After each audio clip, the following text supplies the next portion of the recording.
নমস্কার, আমি মিলন স্যার পাল একাডেমি সেন্টারে তোমাদের সকলকে জানাই আমি স্বাগত। আজকে ক্লাস 10 এর অঙ্ক বইয়ের যদি তোমরা কোষে দেখি 3.1 এই যে অধ্যায়, এই অধ্যায়টি যদি পার করো তাহলে তোমরা সেখানে দেখতে পাবে 3 দাগের এবং 4 দাগের কিছু অঙ্ক দেওয়া আছে। আজকের এই টিউটোরিয়ালে তোমাদের 3 দাগের এবং 4 দাগের প্রত্যেকটি অঙ্ক নিয়ে সম্পূর্ণ বিস্তারিত আলোচনা করব। এর আগে তোমাদের এই অধ্যায়েরই কোষে দেখি 3.1 এই অধ্যায়ের আমি একটি ক্লাস আপডেট দিয়েছি, যারা দেখোনি তারা একটু দয়া করে দেখবা।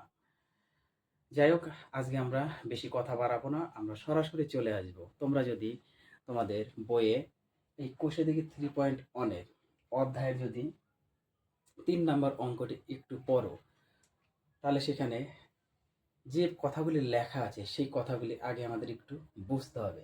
দেখো, লেখা আছে যে স্কেল ও পেন্সিল কম্পাসের সাহায্যে। তার মানে তোমরা সর্বপ্রথম তোমাদের কাজ, তোমরা একটা খাতা নিবা এবং তার সঙ্গে স্কেল, পেন্সিল আর কম্পাস, এই 3টে ইনস্ট্রুমেন্ট তোমাদের নিতে হবে। নেওয়ার পরে ওই খাতার মধ্যে একটা বৃত্ত অঙ্কন করতে বলেছি, তো তোমরা বড় করে একটা বৃত্ত অঙ্কন করবা। ওকে, সেই বৃত্তটা অঙ্কন করার পর বলেছে ওই বৃত্তের একটা কেন্দ্র তোমাদের নির্দেশ করতে বলেছে, মানে একটা কেন্দ্র দেখাতে বলেছে। তারপরে তোমার জ্যা দেখাতে বলেছে ওই বৃত্তের, তারপর ব্যাস দেখাতে বলেছে, ব্যাসার্ধ দেখাতে বলেছে, এবার উপচাপ এবং অধিচাপ, এই কটা জিনিস তোমাদের একটু চিহ্নিত করতে বলেছে। তোমরা যদি একটু খেয়াল করো তাহলে দেখতে পাবে যে আমি বোর্ডের মধ্যে একটা বড় করে একটা বৃত্ত এঁকে রেখেছি, যদিও ভালো হয়নি। যে কারণ যেহেতু আমার কাছে আহ, কোনো ইনস্ট্রুমেন্ট নেই যে আমি অ্যাকচুয়ালি অ্যাকুরেটভাবে একটা সার্কেল তৈরি করব। তো তোমরা একটু অ্যাকুরেটভাবে একটা সার্কেল তৈরি করো।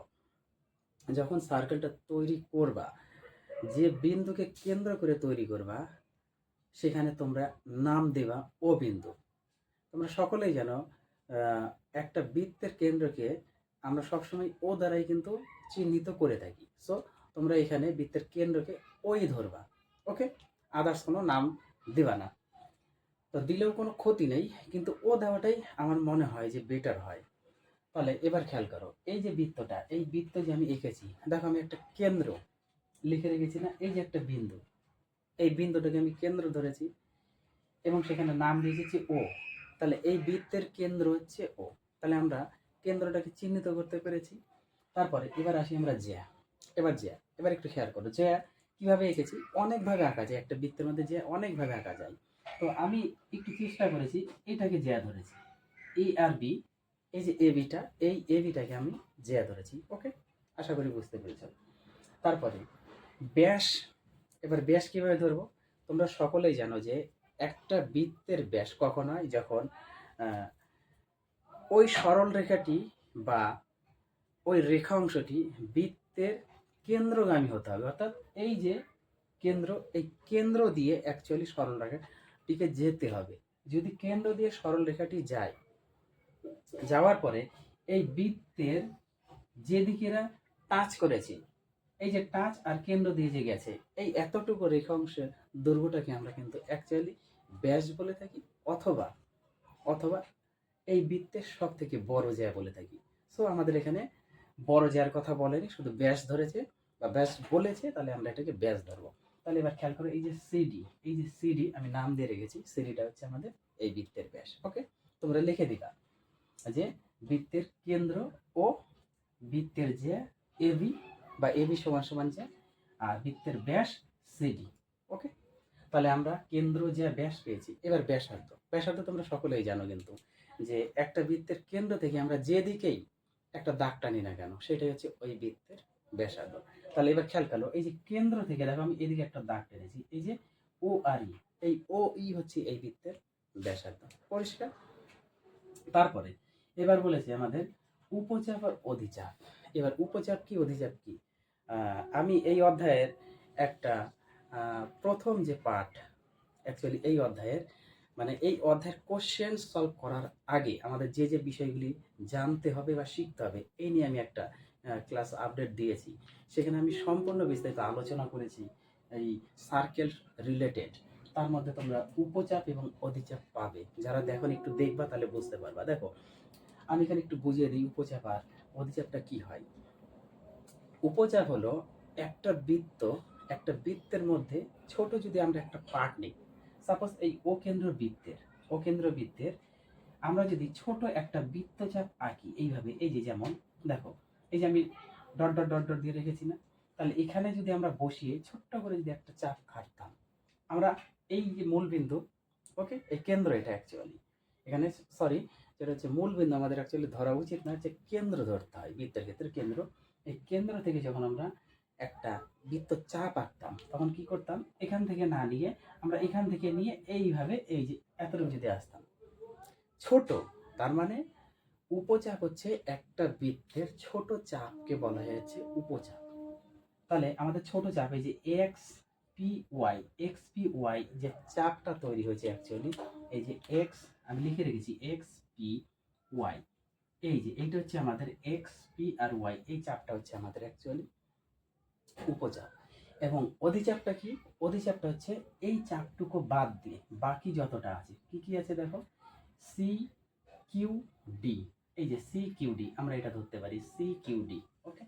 তাহলে C Q D, C Q D হলো আমাদের অধিচাপ, এটা হচ্ছে অধিচাপ, আর এটা হচ্ছে আমাদের উপচাপ, ওকে।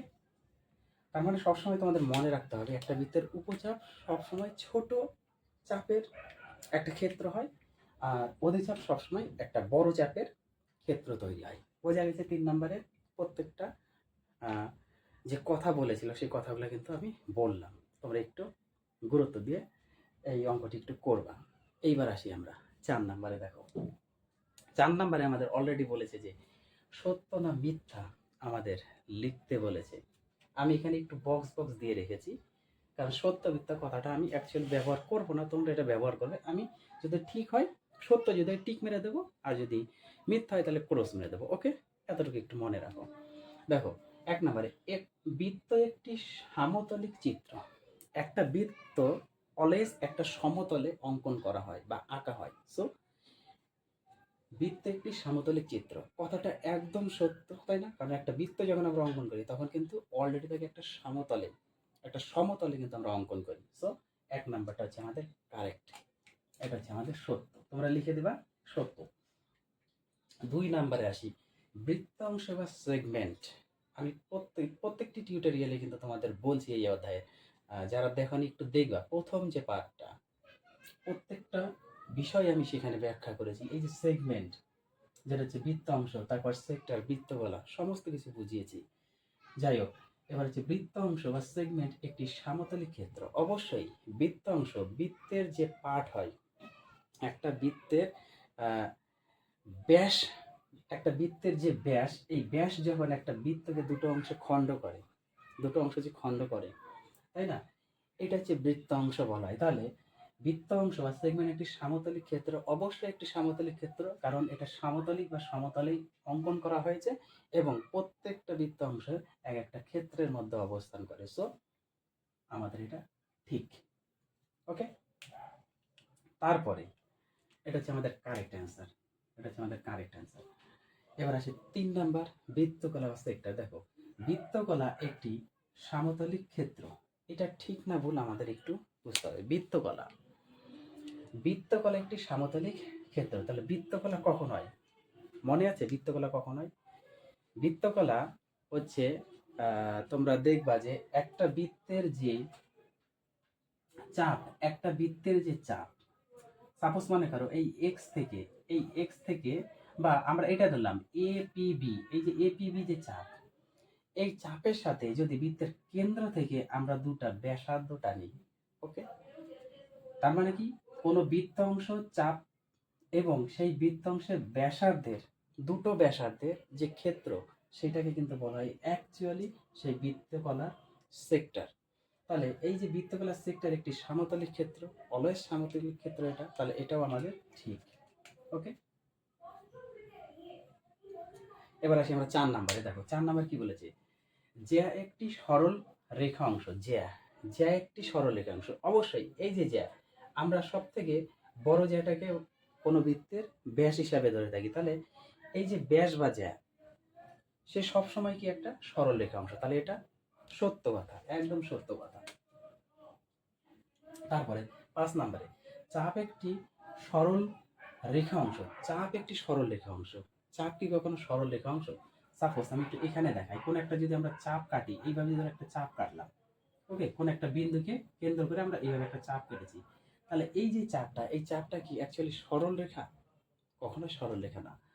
এই চাপের এক প্রান্ত থেকে অপর প্রান্তে আমরা যদি একটা দাগ টানি, সেই দাগটা সেই দাগটা কিন্তু, তার মানে একটা চাপের দুই প্রান্তকে যুক্ত করলে যে সরল রেখা পাওয়া যায় সেটা হচ্ছে আমরা জ্যা হিসাবে ধরবো। কিন্তু কোনো চাপ একটি রেখাংশ বা সরল রেখা নয়। সো এটা চাপ একটি সরল রেখা, এটা কথাটা ভুল, এটা তাহলে আমাদের হচ্ছে মিথ্যা।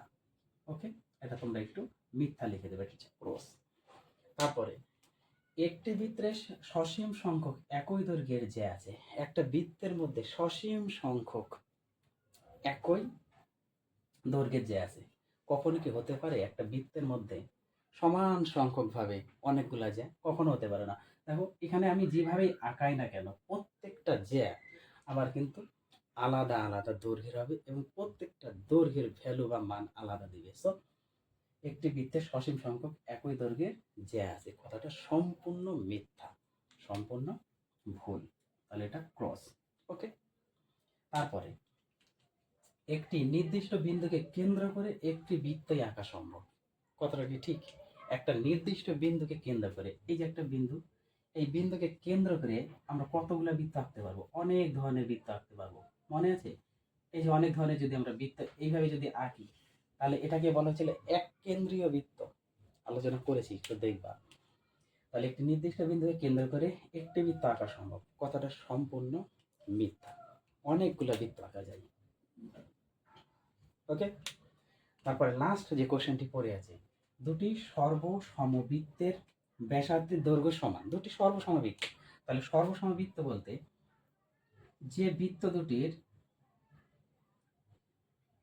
এই যে হচ্ছে সর্বসমবৃত্ত, সর্বসমবৃত্ত তার মানে কি, যে বৃত্তের, যে দুটি বৃত্তের অ্যাকচুয়ালি কেন্দ্র থেকে সমান সমান দূরত্বে যদি আঁকানো যায়, তার মানে কি কেন্দ্র থেকে যে দূরত্ব নিয়ে আমরা বৃত্তচাপ আঁকাবো, অপর একটি জায়গাতে সেম কেন্দ্র থেকে সেম দৈর্ঘ্যের বা সেম বৃত্তচাপের আমরা বৃত্ত আঁকাবো, তাহলে সেই ধরনের বৃত্তকে বলা হচ্ছে আমাদের অ্যাকচুয়ালি সর্বসমবৃত্ত। তাহলে এই সর্বসমবৃত্তের ব্যাসার্ধের দৈর্ঘ্যে অলওয়েজ কি হয়? সমান হয়, কারণ এই বৃত্তের ব্যাসার্ধের দৈর্ঘ্য যা হবে এই বৃত্তের ব্যাসার্ধের দৈর্ঘ্য তাই হবে। তাহলে কথাটা একদম কারেক্ট, এটা হচ্ছে আমাদের সঠিক কথা।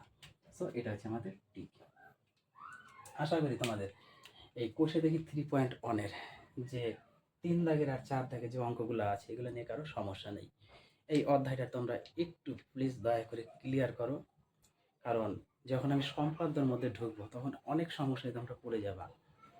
সো এই বেসিকগুলো আর কোশ্চেনগুলো একটু ক্লিয়ার করে নাও। আমি আবার দেখা করবো তোমাদের সাথে পরবর্তী পার্ট নিয়ে।